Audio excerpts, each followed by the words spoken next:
what we're going to do during our time together, I'm going to just do all Q&A. And then I've got a very, very special gift for you at the end that is very, very valuable, but I'll probably have to sell it to you so that you can keep it. Plus, I'm going to show you a few other things that because you're here, you'll have an opportunity to buy. Everybody loves to buy, I know. So the first thing, let's go to the index card that was passed out at your seat there. What I want you to do first is write your name at the top. I don't need any other information. And then I would like you to ask the question that you would like to ask me if we could spend time together one-on-one. Now, a little bit about my background so you know what you might want to ask me, okay? I've been messing around the internet since the 80s. 1994 is when I started the business on the internet. I have specialty in the areas of copywriting, human psychology, SEO to certain limits, but really relating to human psychology rather than Google, who I can't stand. Joint ventures, product development, software development, info products, coaching, mentoring, masterminding, memberships. Is there anything else, Chris? You mentioned list building. What? List building. So it covers the gamut. Glenn says, what's the best automation software for traffic that it doesn't leave a footprint?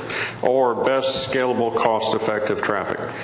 My answer would be there is none. Okay, well, barring that, how would you approach it otherwise? Okay. That's a better question. In other words, how do we get traffic? And how do we do it quickly and effectively and cheaply? Yes, something that some of our newer people can use once they understand the dynamics behind it, and then take that forward to somebody like yourself or Willie or some of the other A-level people out there that can scale it up to multi-million-dollar status. I'm going to give you two examples, both Willie and myself. Okay, now we've been at it for quite a while, but what you will find if you will model what Willie and I do is we have a lot of content floating around the internet. Now, some of you, I'm guessing most of you know Willie maybe better than me. Let's use Willie as an example. He has articles. What else has he got? E-books. He's got audios. He's got Blog Talk Radio. Twitter. He's got Twitter. Facebook. Warrior Forum. What? Warrior Forum. Forum. Forums. Yeah, he was active in forums, like over at the Warriors thing, right? Okay, what else? The Inner Circle. Inner Circle, his own forum. E-books. E-books. Videos. Video. Speaks. He speaks at live events. He goes to other people's live events to speak. He has his own speaking events. He shows up at events even if he's not speaking. And I'll tell you that I do all those things too. It was just that he's a smart guy and so am I. Okay. And it's not that we're so smart. It's just that all those things build up to give you all the kind of traffic that you want. I'm even guessing that Willie and I both spend a few bucks on pay-per-click advertising too. So you see, it's not one thing. It's the whole ball of wax that you have to put in place. And you don't do all that in one day. You do it over a period of time. But the operative words of what I just enclosed in that sentence, there was two words. Did you catch it, what it was? Do it. Okay. It's not the over time that should concern you, it's just the doing it. And you do one thing at a time, and you just keep doing it and doing it and doing it and doing it. Both Willie and I have situations set up now to where we couldn't stop it if we tried. It's just, there's so many people that ultimately link to your content back and forth in every which way that it takes on a life of its own. Now, do we stop? No. I mean, since Blog Talk Radio, I've been doing those for a year. That's a terrific source of traffic and a great way to establish yourself as an expert.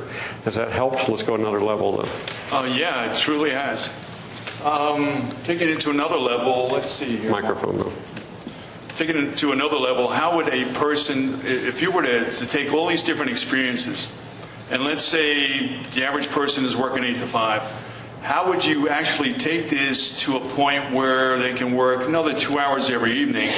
What would be the best way to really facilitate this within the 2 hours and still have a family, so on and so forth, for the average person out there? Okay, here's how I did it. I got up at 4 o'clock. When the rest of the family was asleep, when my wife wouldn't say, "Why don't you come to bed? You always stay up too late." Has anybody heard that? The spouse says, "Come to bed." Okay, I got a clue for you. Spouses want you in the bed when they go to bed. I mean, that's a hot tip for everybody.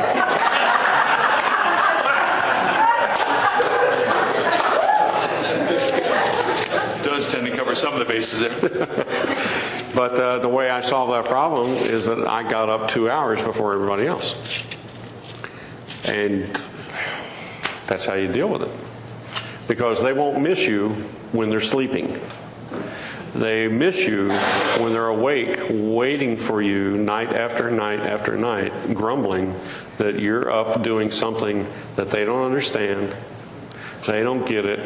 They don't see the cash in the hand. They don't see the cash in the bank. All they see is you playing on the internet. Now, the good news, when the cash comes in and the bank accounts go up, all of a sudden you'll hear them say, "I knew you could do it." Okay? Any deeper on that? Oh, gosh. Pretty well the first time here. Well, let me expand on that. It really comes down to time management, okay? Every time that you sit down for your 2 hours, whenever that 2 hours is, by the way, the 2 hours that you want to pick is different for each one of you. You have to, the first decision to make is, in my 24-hour clock, what 2 hours am I the best? When can I get the most stuff done? If I sit down, don't have anybody bothering me, no phone calls, TV's off, I don't have to deal with anybody else, at what 2 hours out of 24 do I have the clearest thought? Do I concentrate the best and I'm the most efficient in getting things done?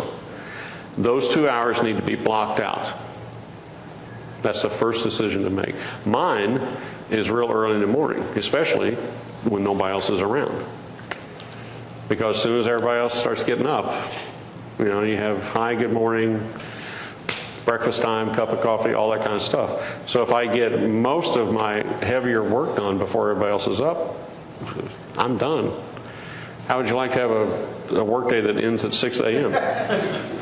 I mean, there's a lot of days that I get everything that I really need to get done and want to get done by 6 a.m.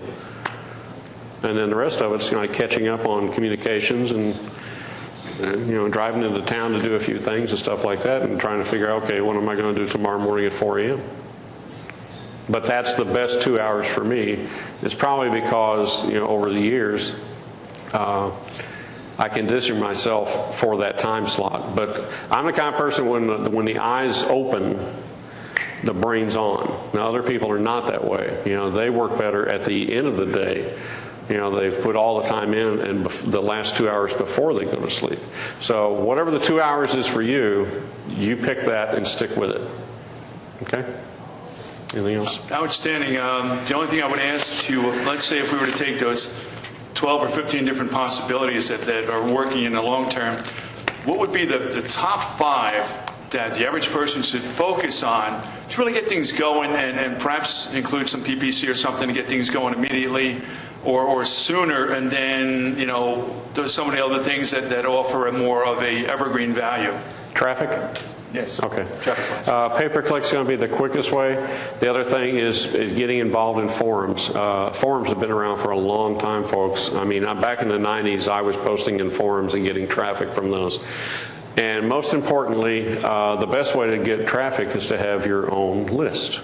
that you can mail to and generate the traffic yourself. That's a catch-22, obviously, of, well, if I have no list, how can I do that, and how do I get traffic if I have no list? And it sounds like doublespeak, but you just begin. You just do it. And the list begins with one person signing up to some kind of offer that you made. Now, what kind of offers can you give people? Is it one? Or is it all the kind of things that we talked about that Willie and I do? All those things can be offers. And if you follow me on Twitter, twitter.com/Mark Hendricks is where you can find me on Twitter. And you'll get a mix of a lot of different stuff through that Twitter account, but some of it will be related to internet marketing. And you'll see that if I have a Blog Talk Radio show, I'm going to push it out through there. I'm going to push that out through an email. I'm going to stick that on a blog. Blog Talk Radio, move stuff out. People sign up on the RSS feed of those things. So that's just one thing. And Willie does the same thing. Anytime I have a ton of freebies that I've done over the years, and those are all over my websites, and all those have subscription forms. So there's not just one way that somebody gets on a list of mine. I would say there's up 100+ ways that people end up on the list. Okay? Outstanding. Okay. Thanks. Thank you, Mark. You betcha. Pete Ballinger? Oh. Came in late. Okay. Ballinger? Yes. Okay. Pete says, if you would be starting from scratch today in this economy, in this day and age of the internet, what would you concentrate on? I would concentrate on people who have problems and people who want to reach goals. It's always the same game. I don't care what the economy is.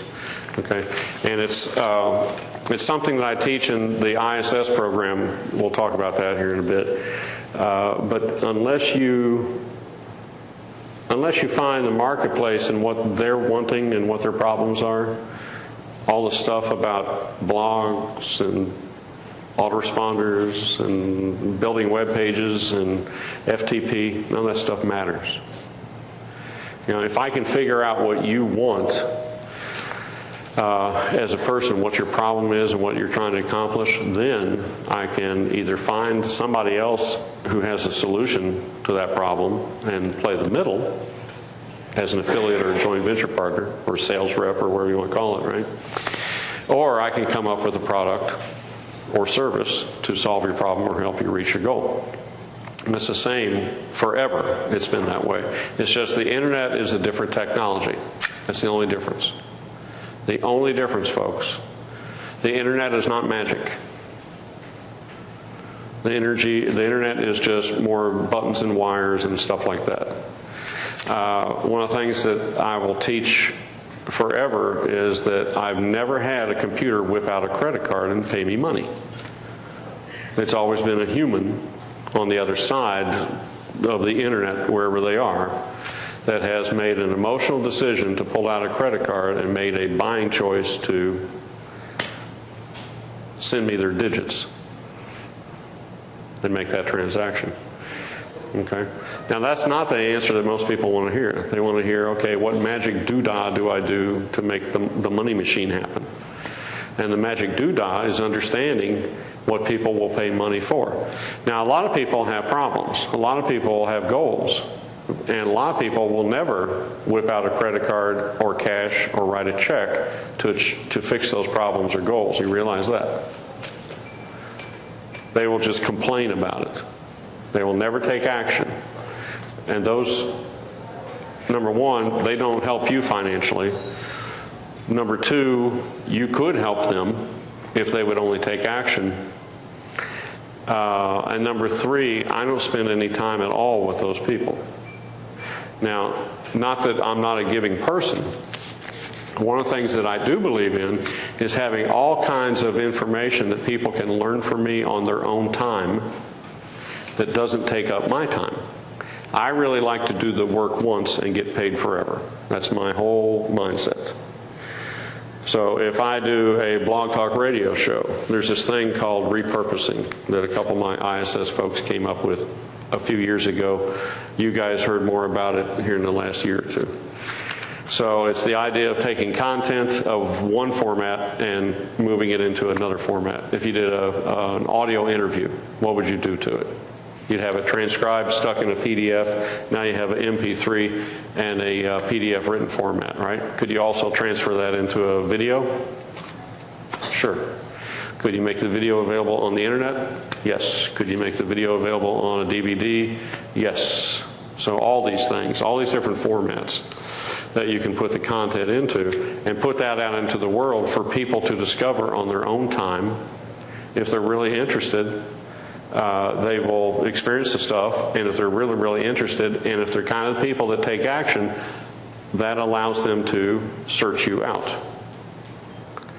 So I liken it to going fishing, to where you have all this bait in the water, and the fish find you, and they just hop in the boat.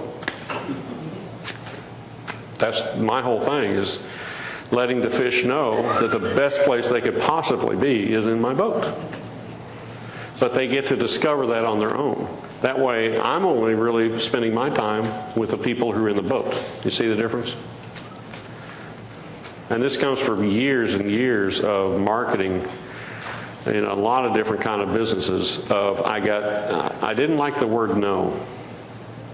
Anybody else into that too? So I learned that if I became a better marketer, I could let people disqualify themselves, and I only spoke to people who were. And I've set up businesses to where the only time I ever talked to anybody was when they were ready to write a check. I had all the other hoops in place to where they filtered themselves out. It's like, the salmon swimming upstream. I only got the ones that were ready to go. And that's pretty sweet. That's the perfect use of your time, where you're getting paid the most for the time that you spend and the thing that you know how to do best to serve that person. But, like I said, I'm very giving in all the information.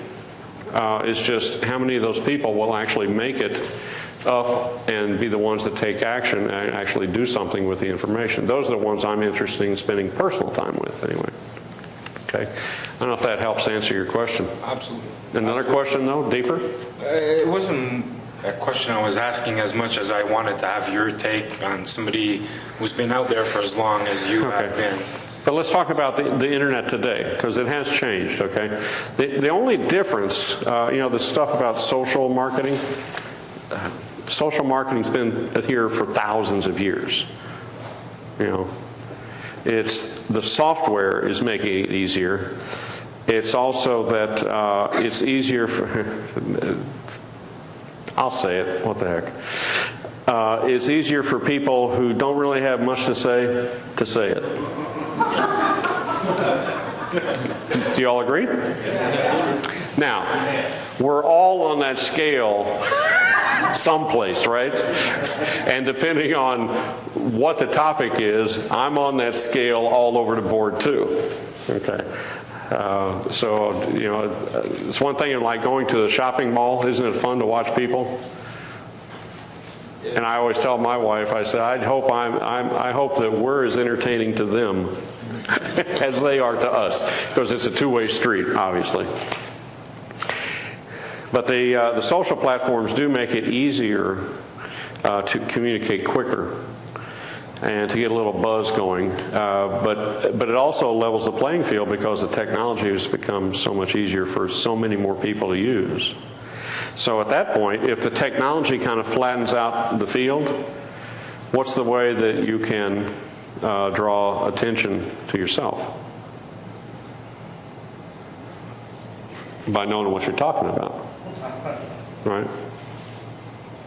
Now, I guarantee you, how many of you are an expert? Okay, the rest of you, raise your hand, because you're going to become an expert. Okay? Everybody raise your hand, in other words. Okay, repeat after me. I am an expert. I am an expert. Okay.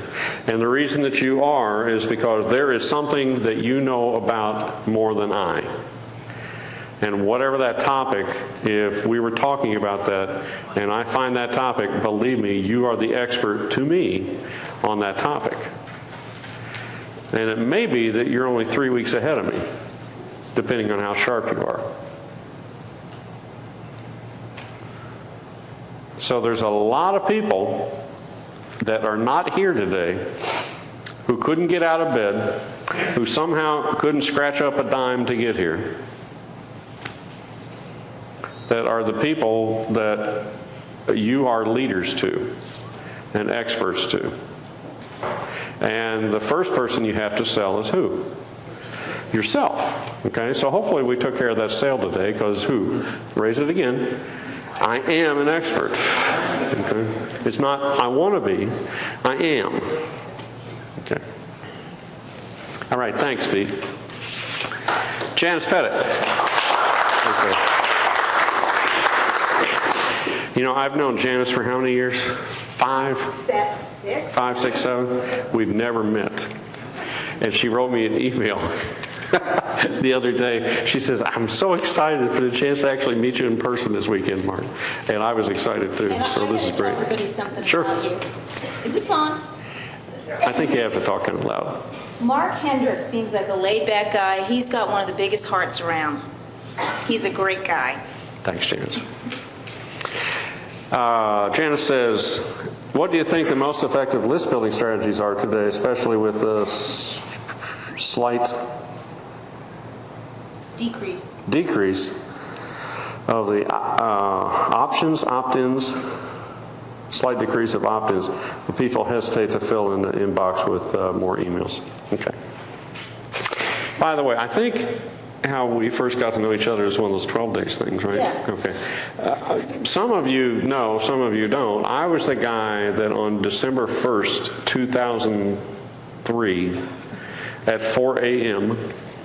in the morning, came up with the idea of all these cross-promotion, list-building, what do you call them now? Giveaways. Okay? You can blame me for that whole scene, which eventually even got into the Amazon, run them up the flagpole, make a bestseller. That's an outgrowth of the whole thing, where you get a whole bunch of people together and everybody chips in something and you promote and you get the whole thing going.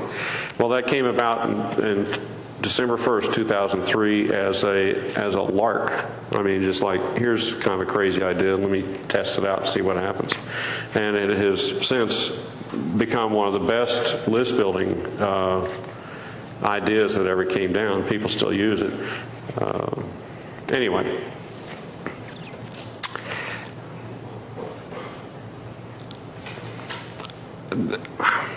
The best list building strategy is giving away free stuff.